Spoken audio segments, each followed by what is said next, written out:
Kapag umilaw ng pula ang nonla, ibig sabihin ay pasado kayo. Ngunit kapag nawala ang ilaw nito, ibig sabihin kayo ay bigo sa challenge na ito.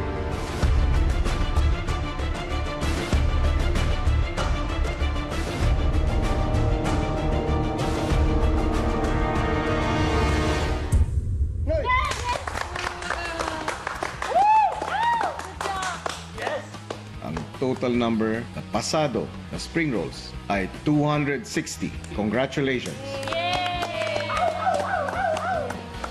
Mabibigyan nyo ng pagkakataon ang isang teen aspiring housemate na makakapasok sa loob ng aking bahay. Very happy po, Kuya. Very proud of everyone.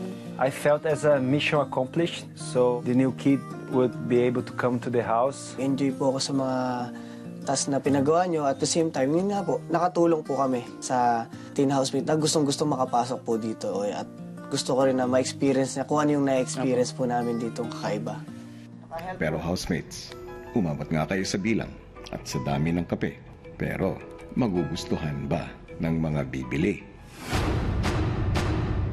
Dito nakasalalay ang ikapitong nonla. At ang bonus na dapat ninyong matanggap.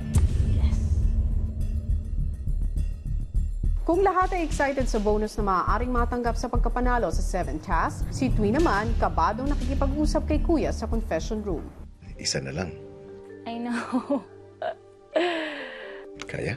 Kaya, Kuya. Dahil kapag nagtagumpay kayo, sasabihin ko na sa housemates ang sikreto natin. Oh my God.